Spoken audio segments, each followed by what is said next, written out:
Ihr wollt konstant mehr Erfolg in Warzone, regelmäßig mehr als 10 Kills machen und auch regelmäßig gewinnen und das in Schwitzer-Lobbys, dann ist das das perfekte Video für dich. Viel Spaß! Ihr wisst, es gibt viele Wege, sich Bot-Lobbys zu verschaffen. Das einfachste davon ist, ein VPN zu benutzen. Auch ich teste das hin und wieder mal. Aber in diesem Video heute soll es darum gehen, wie man in den normalen Spitzer-Lobbys das Bestmögliche rausholt. Also, let's go! Yo, yo, meine kleinen Noobs, aufgepasst! Ich zeige euch jetzt, wie ein sauberer Absprung aussieht. Okay, let's go!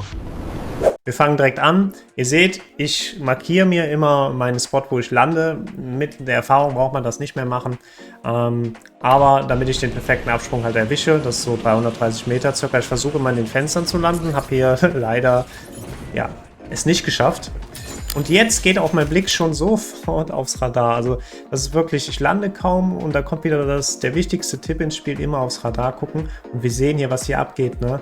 Also hier sind jetzt so viele Punkte, dass man gar nicht den Überblick halten kann. Aber ich habe direkt gesehen, das ist einer auf meiner Etage und ganz viele auch jetzt endlich über mir. Und wir sehen auch schon hier Nuke-Skin, wenn mich nicht alles täuscht, ist das gewesen.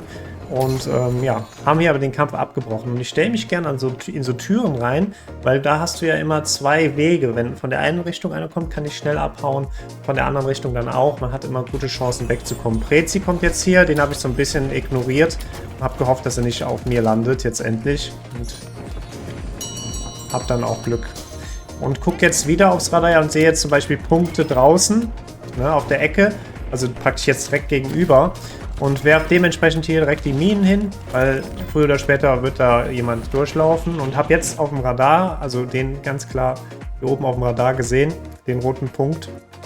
Und versuche mich natürlich jetzt hier ranzutasten. Ich weiß, dass er hier irgendwo hinterm Eck ist. Also wieder die Informationen übers Radar gewonnen. Ihr wisst, ihr wollt euch immer einen Vorteil verschaffen. Das geht meistens mit Informationen. So, jetzt kommt er mir hier entgegen. Konnte ihn dann dadurch auch schnell holen. Dadurch, dass die Tür kurz aufgegangen war, dachte ich, da wäre noch einer, aber das war, glaube ich, von dem Gegner, den ich gerade da geholt habe. Und kriege jetzt natürlich einen schönen Shot von dem Schiff.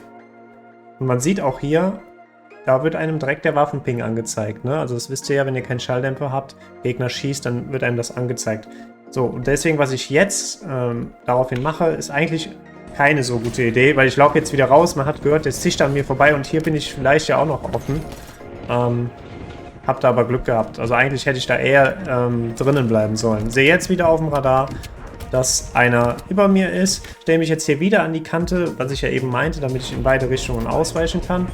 Und werfe jetzt hier diese, sage ich immer, nutzt eure taktische Ausrüstung, auch wenn ich hier so, ich weiß gar nicht, wie die heißt, die Granate, aber die markiert hier die Gegner. Habt ihr gesehen? Ich habe jetzt hier dieses, ja, die Info bekommen, dass er markiert ist. Werfe jetzt direkt noch meine nächste, aber ich hatte ihn auch kurz hier irgendwo schwach gesehen. Also ich kann auch noch mal kurz zurückspulen. Ja, genau, jetzt sieht man ihn. Ja, hier habe ich so eine Art kurzen Wallhack. Das ist halt durch diese Granate. Und auch das hilft einem ja dann weiter. Und das sehen wir jetzt auch. Ich höre ihn jetzt und sieht mal, schaut mal. Auch hier habe ich jetzt wieder, also er wird mir angezeigt, ne? Durch diese Markierung eben. Das heißt, ich weiß, er ist da und kann daraufhin natürlich agieren. Und ja, und wir sehen auch hier unten, das ist auch etwas, was ich euch mitgeben will, komme ich gleich nochmal drauf zu sprechen, immer gucken. Es gibt einem so wie ein bisschen Thema Einschätzungsvermögen, ein Gefühl dafür, wie gut der Gegner oder die Gegner in der Lobby jetzt endlich auch sein könnten. Auf jeden Fall hat mir die Granate gerade ja im Prinzip geholfen, also sprich die taktische Ausrüstung hat mir wieder geholfen, den Gegner jetzt endlich zu holen. Und hier, klassisches Beispiel, Maus- und Keyboard-Spieler, ein bisschen schwierig das Ganze. Ich gehe halt down, weil ich einfach mein Aim nicht on point war. Wobei der natürlich auch wieder ein bisschen komisch ist hier mit Level 36 und so Nuke-Skin. Ich weiß ja nicht. Da bin ich jetzt ein bisschen unsicher. Aber ich habe ihn halt einfach veraimt. Und ich sag mal, von der Geschwindigkeit her, wie ich da down gegangen bin, war das okay. Da würde ich ja behaupten, mit Controller hätte ich ihn vielleicht gehabt. Aber so ist es halt. Dafür hat man als Maus- und Keyboard-Spieler ja andere Vorteile. Übrigens, ihr seht auf meinem Kanal auch so einen Vergleich, den ich mal gemacht habe zwischen Controller und Maus- und Keyboard-Spieler. immer wenn ich wiederkomme, ist ja auch dieselbe Routine, erst einen Überblick verschaffen. Das hatte ich kurz gemacht und während ich runtergegangen bin, scanne ich immer ganz genau die Umgebung ab, ob hier einer eben ist in der Umgebung oder nicht. Da ist gelootet.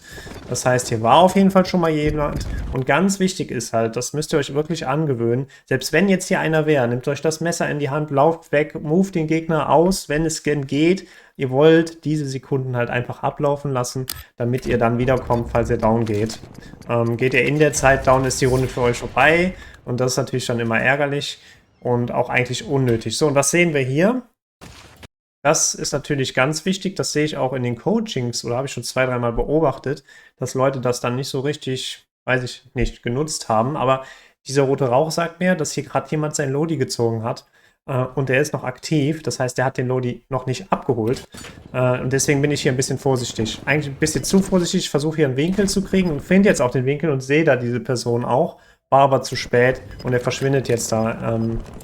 Ja, und ich kann ihn nicht mehr, oder ich habe ihn bewusst nicht angeschossen, weil es einfach zu spät war. Hätte ich ihn jetzt angeschossen, er hat Lodi, er ist dann deutlich im Vorteil. Also ich muss mir dann schon sicher sein, wenn ich jetzt schieße, dass ich ihn auch womöglich holen kann oder zumindest danach in Deckung gehen kann oder abhauen kann. Das war ich mir nicht. Das ist dann dieses Thema Trigger-Disziplin. Also nicht immer direkt schießen, auch ein bisschen mit Köpfchen spielen. Ich sage ja auch immer, sucht jede Konfrontation am Anfang, aber trotzdem mit Köpfchen, nicht sinnlos. Ne? Und hier sehen wir ihn jetzt, wie er oben wegrennt. Und ich habe eine okaye Waffe. Wenn ich jetzt gute Shots hitte, ne, dann könnte ich den jetzt sogar holen. Wir schauen, wie es ausgeht. Ich habe ein bisschen veraimt zwischendrin, hat man gesehen. Habe ihm das Schild gebrochen. Er wird sich jetzt erstmal resetten und höchstwahrscheinlich auch nicht zurückpushen. Ja, ich sehe hier ihn. Kann ihn wieder gute Shots setzen. Das ist übrigens auch wichtig bei diesen Anfangswaffen. Passt da immer auf. Weil ganz oft passiert es mir, die Compact ist schon gut für eine Anfangswaffe, aber hat nur 30 Schuss. Ne? Also da müssen die Shots wirklich sitzen. Das sehen wir jetzt auch gleich im nächsten Beispiel. So, ich höre hier Steps. Der auch wieder ein Punkt, den ich euch mitgeben möchte. Man sieht sofort, ich höre Steps, der muss irgendwo close sein. Und das erste, was ich mache, ich slide zurück. Ne? Das ist wieder so gar nicht so notwendig in dem Moment, aber Movement for Aiming. Das ist halt einfach so in einem guten Warzone-Spieler irgendwann drin. Und ich kann ihn hier super First Shots setzen. Und jetzt kommt dieses Beispiel, was ich gerade meinte. Ich bin nämlich sofort zur C9 gewechselt.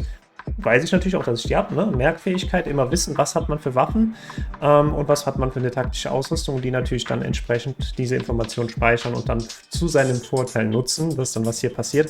Und ich wechsle sofort zur C9, weil ich weiß, die Kugeln bei den Compact sind einfach, ja, praktisch sofort weg. Ja, und kann den Fight hier knapp gewinnen. Also es war knapp, ich spule nochmal kurz zurück. Ich will euch das nochmal zeigen. Ich höre die Steps, slide zurück, kann gute Shots essen, hatte zwar noch 13 Schuss, aber hab halt lieber gewechselt zur C9. Hab den Fight gerade so gewonnen. Ne? Level 400er, Terminator Skin. Ne? Wieder Thema Einschätzungsvermögen. Das sehe ich halt auch in den Coachings immer häufiger. Ich hatte letztens einen Kollegen gesagt, der hat eine Solo-Duo-Runde hochgeladen. Ich habe die analysiert. Und dann hat er ein Team, also einen von den beiden geholt. Und dann habe ich gesagt, ja, du hast ihn jetzt geholt, guck mal. Der hat sich ja verhalten wie ein Bot, sage ich mal. Also war einfach. Und unten die Anzeige, ne, was für Embleme er nutzt, was für ein Level er ist, was er vielleicht für Waffen gespielt hat, was für eine Meta-Waffe oder was für ein Lodi er hatte. Das alles spielt dann ein. Da habe ich gesagt, guck mal, alles spricht dafür, dass er ein Noob ist. Ne? Und das hätte daran resultieren sollen, dass er dann den zweiten, der unmittelbar in der Nähe war, viel aggressiver hätte pushen können, was er nicht gemacht hat, sondern er hat mehr ängstlich gespielt. Stellte sich dann heraus, als er den zweiten auch gekillt hat, dass er auch ein Noob war, hat aber dadurch Zeit verloren. Und das sind halt so Dinge, Profis, gute Spieler, die achten auf alle Kleinigkeiten, ne? Und pushen dementsprechend aggressiv oder auch nicht aggressiv. Okay, das wollte ich einmal erwähnt haben. Und hier, nächste schöne Situation. Ich sage ja immer, spielt mit Köpfchen, aber sucht jede Konfrontation, bis die Wiederauferstehung beendet ist. Mache ich hier auch, aber trotzdem mit Köpfchen, weil ich spiele hier gleichzeitig auch auf Positioning. Ihr habt ja gerade gesehen da oben, da habe ich zwar wieder super viel Schaden gemacht, leider keinen Kill geholt, aber man macht halt aus Position in guten Positionen einfach viele Kills, wie wir jetzt hier sehen. 2 Leute, die sich bekämpfen, Third Party, ich kann beide Kills holen, sind schon 2 Kills. Hätte ich die da oben vielleicht auch noch geholt, wäre ich schon bei 3 oder 4 Kills. Easy Kills, ne? Nichts Besonderes. Einfach nur durch gutes Positioning und durch gutes Aiming jetzt endlich. Genau, und jetzt sehe ich auf der Karte, ne, wieder ein Waffenping. Auch, ich laufe jetzt hier hin, ich sehe ihn, jetzt sehe ich ihn auch hier. Schieße aber nicht sofort, sondern gucke erst, dass ich gut positioniert bin, damit ich halt auch sicher bin, dass ich ihn, ja, holen kann. Schauen wir mal. Genau, jetzt habe ich einen guten Spot. Er verschwindet trotzdem hinter der Deckung, kann ihn aber easy holen. Also schon der dritte Easy Kill aus einem guten Positioning, ne? Also das ist wirklich sehr, sehr wichtig. Das möchte ich euch hier mitgeben. Ich gucke jetzt trotzdem, ob er Geld hat. Ja, ihr wisst ja, ich bin immer ein Fan davon, viel Geld zu haben. Schauen wir mal kurz die Situation. Kann hier gute Shots setzen. Nutze meine taktische Ausrüstung, meine Aufschlaggranate. Ich habe jetzt ja meine eigenen, weil ich mein Lodi vorhin gezogen habe. Aber er ist da voraussichtlich direkt runtergesprungen. Ja, und lasse ihn jetzt erstmal sein Ding machen. Und push nicht hinterher, weil das ist immer gefährlich, wenn ich jetzt hier verpushe. Ich weiß ja nicht, wo er ist. Er kann in jeder Ecke hocken und hat dann wieder einen Vorteil gegenüber mir. Und das macht einfach keinen Sinn. Da gehe ich lieber wieder zurück. Hab jetzt hier, ich weiß nicht, ob ihr das auch gehört habt. Gehen wir nochmal rein. Ja, ich höre, als ob einer rechts neben mir slidet. Deswegen ziehe ich mir hier sofort einen Stim. Weil ich dachte, er wäre neben mir. Ne, das war die Gondel da hinten. Nutze jetzt hier meine, genau. Damit ich meine beiden Aufschlaggranaten wieder habe, weil ich das Gefühl habe, hier ist einer close. Also das ist jetzt schon so ein Punkt, der war nicht neben mir. Ich habe nicht verstanden, woher dieser Sound kam. Deswegen gehe ich hier so vor. Weil ich irgendwie der Meinung bin, hier muss einer sein. Slide Cancel hier rein, ne? Auch wieder ein Tipp, wisst ihr ja. Wenn ihr meinen Movement Guide auch geguckt habt, wenn nicht und ihr seid jetzt vielleicht noch Einsteiger, macht das unbedingt. Geht auf meinen Kanal, guckt nach dem Movement Guide. Immer Slide Cancel. So, und jetzt suche ich ihn, weil ich dachte, hier ist hier irgendwo. Ihr wollt die Slide canceln, hat aber nicht geklappt. Konnte ihn trotzdem holen. Ich möchte die Situation nochmal kurz wiederholen. Weil trotzdem dieses ins Aim-Down-Zeit gehen, sage ich ja auch immer. Also immer, besonders im Close-Range-Fight, schießt immer erst aus der Hüfte, bis ihr die First Shots habt. Dann geht ihr ins Visier. Wenn ihr dann aus dem Blickwinkel, aus dem Visier verliert, geht ihr wieder aus dem Visier raus und wieder rein. Das ist wirklich ein gutes Hilfsmittel, ein guter Tipp. Dadurch, dass er dann so close war, bin ich dann nicht mehr ins Visier reingegangen. Ich spiele hier übrigens die LC10. Da haue ich jetzt mal mein Lodi rein. Krieg hier nebenbei noch Shots.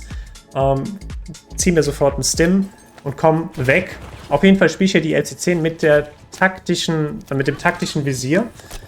Ich kann diesen Bild nur empfehlen. Mir macht der super viel Spaß, gerade für Maus- und Keyboard-Spieler. Ich blende ihn jetzt mal ein. So, und jetzt kommen wir zu einem Punkt. Darauf möchte ich heute so ein bisschen mehr eingehen, was nämlich extrem wichtig ist, um wirklich besser zu werden. Denn es ist hier keine extreme Schwitzer-Lobby, aber es ist eine Schwitzer-Lobby, es ist kein VPN oder irgendwas im Spiel. Und ich muss auch ehrlich sagen, ich teste auch immer wieder mal VPN. Manchmal hat man Glück, hat man gute Lobbys, aber so richtig funktionieren tut das irgendwie nicht. Ich glaube, da müsste man weitergehen und noch dieses Two-Boxing betreiben und so weiter, wie das viele Streamer machen, aber das ist mir dann auch zu doof. So, aber ich will auf einen Punkt nochmal hinaus. Und zwar, da hat man ihn schön gesehen, ich will erreichen, oder das solltet ihr auch machen, wenn ihr besser werden wollt, ihr wollt immer 1 gegen 1 Situationen erspielen. Wenn ihr ein bisschen besser werdet, könnt ihr natürlich auch Solo-Duo, Solo-Trio spielen, aber auch da wollt ihr die immer isolieren, die Gegner, und 1 gegen 1 Situationen erspielen. Und hier ist es halt schön, wir haben eine schöne 1 gegen 1 Situation. Ich habe ihn hier vorgesehen, er pusht mich hier, ich habe das Gas, ich nutze meine taktische Ausrüstung. Und wer nutzt wieder meine taktische Ausrüstung, kann ihn somit unter Druck setzen. Und jetzt kann ich auch pushen, weil ich weiß, er hat ja keine Platten mehr. Aber das war ein schöner 1 gegen 1 Fight. Ich habe den gut ausgespielt. Ich habe meine taktische Ausrüstung genutzt. Ich habe meinen Movement in den Gunfight integriert. Ich habe sogar beide taktische Ausrüstung genutzt, ne? Stim, um da schnell wegzukommen, und die Aufschlaggranate. Und das sind die Erfolgserlebnisse, die ihr haben wollt, ja? Schöne 1 gegen 1 Situationen haben, die schön ausspielen, und wirklich die Tipps, die ich euch ja auch immer gebe, folgt mir übrigens dafür gerne, versuchen anzuwenden, wie ich gerade gesagt habe, ne? Ausrüstung nutzen, Movement nutzen. So, und jetzt kommen wir schon an den Punkt, die Zone 3, noch 16 Sekunden, ist ja gleich geschlossen. Das heißt, die Wiederauferstehung ist jetzt gleich geschlossen. Vielleicht, weil ihr euch jetzt gerade wundert. Weil erstens habe ich Geld und will das jetzt noch nutzen, solange der Schlussverkauf noch aktiv ist. Hier ist einer. Das heißt, hier links muss einer sein. Deswegen hatte ich gerade den Fokus. Hier oben sind immer noch die 2. Hier haben wir einen Solo. Den könnte man jetzt eigentlich auch gut pushen. Ja, gut, Solo sind alle Solos, aber nur einer ist nicht mehr aufeinander, meine ich damit. Aber ich weiß, dass da einer ist. Sehe ihn jetzt rüber pushen, schieße auf ihn, habe natürlich jetzt wieder Aufmerksamkeit auf mich gezogen, dadurch, dass ich schieße und gucke deswegen wieder zurück und sehe ihn jetzt hier. Kann hier gute Shots setzen, gehe rüber, nutze meine taktische Ausrüstung, habe da ja auch einen Slide-Cancel gemacht, seitlich rausgeslidet, auch mein Omni-Movement genutzt. Also soweit bin ich ganz zufrieden und ich hatte ja eben gesagt, ich habe mich an den Rand der Zone bewegt, einfach weil ich wusste, dass ich jetzt vom Rand der Zone aufbauen will. Die Wiederaufstehung ist jetzt beendet, jetzt gehe ich mehr so aufs Positioning und spiele ein bisschen mehr mit Köpfi und versuche wirklich auch auf den Win zu spielen. Ich habe jetzt 9 Kills, ne? Und das ist auch wirklich realistisch als guter Spieler, dass man regelmäßig dann über 10 Kills schafft in den normalen Lobbys und auch regelmäßig gewinnt, ne? Also mit regelmäßig gewinnen meine ich, dass ich vielleicht jeden Abend einen Sieg hole, wenn ich 2-3 Stunden zocke oder 2 Siege. Das ist realistisch, wenn man viel spielt. Manchmal aber auch Pech, dann hast du auch mal 2 Tage keinen Win. Also das ist normal, damit man das vielleicht auch mal einordnet. Und an der Stelle, klar, das war kein so guter Spieler, ja, ganz klar. Und auch meinen Gedankengang will ich nochmal nennen. Ich schieße hier auf ihn, sehe, dass er den Spawn-Schutz hat. Nutze die Zeit und lade nochmal nach, damit ich jetzt ein volles Magazin habe und kann ihn natürlich dann easy aus der Lobby schicken. So, jetzt bleibe ich hier kurz ein bisschen in Deckung und schau mal, was um mich herum passiert. Es ist gerade relativ ruhig. Ich habe jetzt diese Anzeige bekommen, dass ich angeguckt werde. Das liegt ganz einfach daran, dass ich hier unten ja den Spezi habe, was natürlich ein riesen Vorteil ist. Ich habe jetzt im Grunde jedes Perk, was zur Verfügung steht. Ich weiß aber trotzdem nicht, von wo ich da beschossen wurde. Deswegen kann ich hier so ein bisschen rum und entscheide mich jetzt hier, den weiteren Weg außen rum zu gehen. Oder ich habe es doch da vermutet. Auf jeden Fall habe ich jetzt hier die Steps gehört. Und jetzt kommt wieder ein Beispiel. Ne? Ich habe ihn jetzt gesehen. Werfe jetzt die Aufschlaggranate und push halt links. Er hat damit sogar gerechnet und ich ver-aim jetzt hier ziemlich, muss man ehrlich sagen. Aber bleibt ruhig in der Situation und weiß, dass er jetzt nachladen muss. Und habe die Situation genutzt, um meine Waffe zu wechseln und ihn dann zu holen. Also eigentlich war das ein schlechter Gunfight. Ich habe schlecht geaimt. Der Anfang war gut, dass ich ihn da unter Druck gesetzt habe und links dann gepusht bin. Er hat aber damit sogar gerechnet, was auch gut war, aber hat seine Aufschlaggranate halt nicht ja, an den Mann bringen können. Aber ihr seht, das meine ich halt wieder, das war wieder so eine 1 gegen 1 Situation. Ne? Das sind wirklich die Situationen, bei denen man wirklich sehr viel lernt. Und wenn man die verliert, ist es auch nicht schlimm. Wichtig ist nur dann zu verstehen, warum man die verloren hat und sich wirklich auch mal die Zeit nehmen und vielleicht sogar, nächster Tipp, sein eigenes Spiel aufnehmen, sich die Zeit nehmen. Ne? So, hier ein bisschen Glück gehabt.